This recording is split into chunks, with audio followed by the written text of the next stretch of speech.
আজকে আলোচনা করছি হার্নিয়া নিয়ে। এই শব্দটি বা রোগের নামটি অতি পরিচিত একটি নাম, যদিও অনেকের ধারণা যে হার্নিয়া শুধুমাত্র পুরুষের হয়, কিন্তু উত্তর হচ্ছে না, এটি নারী পুরুষ যে কারো হতে পারে। হার্নিয়া নিয়ে আজকের আলোচনায় আপনাদের সাথে আছি আমি ডাক্তার রোকসানা আফরোজ। যেহেতু আমি একজন ইউরোলজিস্ট, জেনারেল এবং ল্যাপারোস্কোপিক সার্জন, আমাকে এই রোগের চিকিৎসা দিতে হয় বা অপারেশন করতেই হয়। এখন আলোচনায় আসি, সেটি হলো যে হার্নিয়া জিনিসটি কি। আমরা অনেকেই এটি বুঝতে ভুল করি। হার্নিয়া মানে হচ্ছে গ্যাপ বা একটা ডিফেক্ট। যেমন ধরুন, আমাদের প্রত্যেকটা জিনিস শরীরের কিন্তু একটি নির্দিষ্ট আবরণ বা দেয়াল দিয়ে ঢাকা। তাই যেমন পেটের যে দেয়াল আছে, পেটের নাড়িভুঁড়ি বা অন্যান্য জিনিসগুলো কিন্তু ওই দেয়াল দিয়ে ঢাকা থাকে।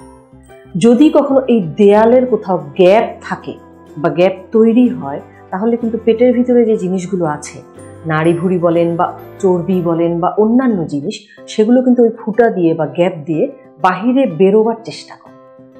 এই যে গ্যাপটাকেই আমরা বলি হার্নিয়া। এখন আসি যে হার্নিয়া তাহলে কোন কোন জায়গায় হয় শরীরের। যে কোনো জায়গায় গ্যাপ থাকলে সেটি দিয়ে হতে পারে। আমি আসি পেটের ক্ষেত্রে।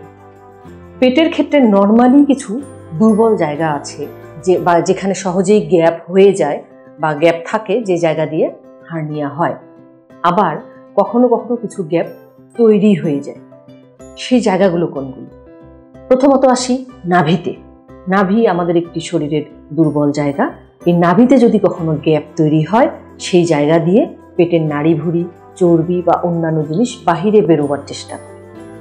এটি নারী পুরুষ সবারই হয়, তবে মহিলাদের ক্ষেত্রে বেশি হয়। বিশেষ করে খেয়াল করবেন যে বাচ্চা পেটে আসবার পরে যখন পেটটা অনেক বড় হয়ে যায়, তখন কিন্তু পেটের দেয়ালে খুব চাপ পড়ে।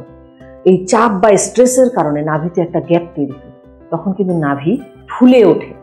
রোগীরা অভিযোগ করে যে নাভিটা আমার ফোলা, যখন আমি শুই এটি ভিতরে ঢুকে যায় বা কমে যায়, কিন্তু যখন আমি দাঁড়াই বা কাশি দেই বা চাপ দেই, তখন কিন্তু ফোলাটা বেড়ে যায়। একে আমরা বলি নাভির হার্নিয়া। এছাড়া আর কোন গ্যাপ আছে, সেটি হলো যে আমাদের নাভি থেকে শুরু করে বুকের যে খাঁচা আছে, মাঝ বরাবর যে লম্বা লাইন আছে, এই লাইনের কোথাও কখনো কখনো গ্যাপ থাকে, যেটি দিয়ে হার্নিয়া হলে আমরা বলি ইপিগ্যাস্ট্রিক হার্নিয়া। আর কোথায় গ্যাপ বা দুর্বল জায়গা? দুই কুস্কিতে কিন্তু আমাদের দুটো ক্যানেল থাকে, ইঙ্গুইনাল ক্যানেল আমরা বলি। এছাড়া আরও নালী আছে, যেমন ফিমোরাল ক্যানেল বা অন্যান্য জায়গা। পুরুষের ক্ষেত্রে বিশেষ করে যখন অন্ডকোষ কিন্তু তৈরি হয় পেটের ভেতরে, যখন এটি পেট থেকে শুরু করে আস্তে আস্তে জন্মের সময় নিচে নামতে থাকে, অন্ডকোষের থলেতে চলে আসে, দুই ক্যানেলের ভিতর দিয়ে, ইঙ্গুইনাল ক্যানেলের ভিতর দিয়ে, দুই কুস্কি দিয়ে এটি নিচে নামে। নিচে নামবার পরে প্রসেসাস ভ্যাজানালিস আমরা বলি, বা যে জায়গা দিয়ে নিচে নামে ওই জায়গাটা কিন্তু পরবর্তীতে বন্ধ হয়ে থাকবার কথা। কিন্তু কখনো যদি বন্ধ হয়ে না থাকে বা কখনো ওই জায়গায় যদি গ্যাপ তৈরি হয়, তাহলে কিন্তু দুই কুস্কি দিয়ে ফুলে ওঠে। পুরুষের ক্ষেত্রে আবার এই ধরনের হার্নিয়া বেশি হয়। ফুলে ওঠে কখন? ওরা বলে যে আমি দাঁড়িয়ে যাই যখন, তখন বেশি ফুলে, কাশি দিলে বাড়ে, হাঁচি দিলে বাড়ে, বা যখন কোনো শক্তি প্রয়োগ করা হয়, ভারী ওজন তোলা হয়, তখন ফোলাটা বেড়ে যায় দুই কুস্কিতে। আবার শুইলে ভিতরে চলে যায়, কারো কারো ক্ষেত্রে চলে নাও যেতে পারে। এছাড়া আর কোন দুর্বলতা? যেমন অপারেশন জনিত কারণে পেটের কোথাও যদি কাটা হয়, সেই জায়গাটাতে সেলাই করে রিপেয়ার করে দেয়া হয়। কোথাও যদি এখানে গ্যাপ থাকে বা পরবর্তীতে ওই কাটার লাইন বরাবর দুর্বল জায়গা দিয়ে গ্যাপ তৈরি হয়, তখন কিন্তু নাড়িভুঁড়ি বা অন্য কিছু বাইরে বেরোবার চেষ্টা করে। এই গ্যাপ দিয়ে যে হার্নিয়া হয় তাকে আমরা বলি ইনসিশনাল হার্নিয়া। এখন আসি হার্নিয়া হলে কি উপসর্গ নিয়ে আসে।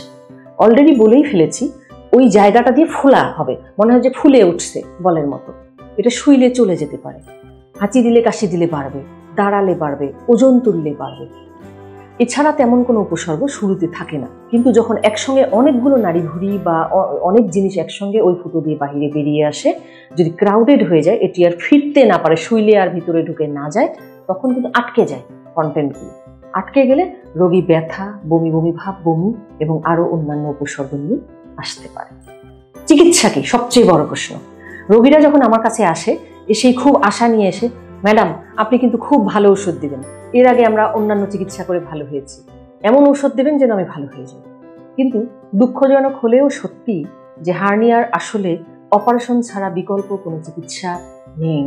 কারণ হার্নিয়া মানে গ্যাপ, এই গ্যাপকে রিপেয়ার করে অপারেশন করে সেলাই করে রিপেয়ার করে দেয়া ছাড়া অন্য কোনো অপশন নেই। আমরা কি করি, সেলাই করে গ্যাপটা ঢেকে দেই, আর কখনো কখনো এর উপরে আমরা একটা জালি বা নেট, যেটাকে মেডিকেলের ভাষায় আমরা বলি মেশ দিই, দিয়ে রিপেয়ার করে দিই। তাহলে ওই জায়গাটা আরো শক্তিশালী হয়, ভবিষ্যতে আর হবার ঝুঁকি কম থাকে। এখন অপারেশন কিভাবে হয়? অপারেশন পেট কেটেও হয়, অত্যাধুনিক ল্যাপারোস্কোপিক সার্জারির মাধ্যমেও হয়, দুভাবেই করা যায়। এখন কেউ কেউ হয়তো প্রশ্ন করে বসেন, আমি অপারেশন করলাম না, থাকুক গ্যাপ, কি হবে? উত্তর হলো, হয়তো শুরুতে কিছুই হবে না, কিন্তু যখন কোনো কন্টেন্ট বা নাড়িভুঁড়ি বা চর্বি ওই জায়গায় বেরিয়ে আসবে, আর এটি ভিতরে যেতে পারবে না, আটকে যাবে, তখন যদি রক্ত সাপ্লাই বন্ধ হয়ে যায়, তখন কিন্তু তীব্র ব্যথা, বমি এবং আরো অন্যান্য উপসর্গ থাকে। এছাড়া যে জিনিসটি বেরিয়ে এসেছে ওই গ্যাপ দিয়ে, ওটি যদি আটকে গিয়ে রক্ত সাপ্লাই বন্ধ হয়, বিশেষ করে খাদ্যনালী, তখন কিন্তু জরুরি ভিত্তিতে অপারেশনের প্রয়োজন পড়ে, এবং কয়েক ঘন্টার ভেতরে অপারেশন না করলে আপনার ওই আটকানো জিনিসটা বা খাদ্যনালীটি পচে যাবে। তাই আপনার ফিটনেস ভালো থাকতে থাকতেই হার্নিয়ার অপারেশনের মাধ্যমে এই রোগ থেকে সেরে উঠুন, ভবিষ্যৎ জটিলতা অ্যাভয়েড করুন। আশা করি হার্নিয়া নিয়ে এই প্রশ্নগুলো যেগুলো আপনাদের মনে ছিল সেগুলোর উত্তর পেয়ে গেছেন। অনেকেই বলেন যে কোন কোন ক্ষেত্রে হার্নিয়া বেশি হয়। কিছু ঝুঁকি আছে, যেমন যাদের দীর্ঘদিনের কাশি থাকে, যাদের অনেক চাপ দিয়ে প্রস্রাব করতে হয়, যারা ভারী ওজনের কাজ করেন, আমরা বলি যে তারা বেশি ঝুঁকিতে থাকেন। আশা করি প্রত্যেকটি পরামর্শ আপনাদের কাজে আসবে, আপনাদেরকে সিদ্ধান্ত নিতে হেল্প করবে। ধন্যবাদ সকলেই, ভালো থাকবেন।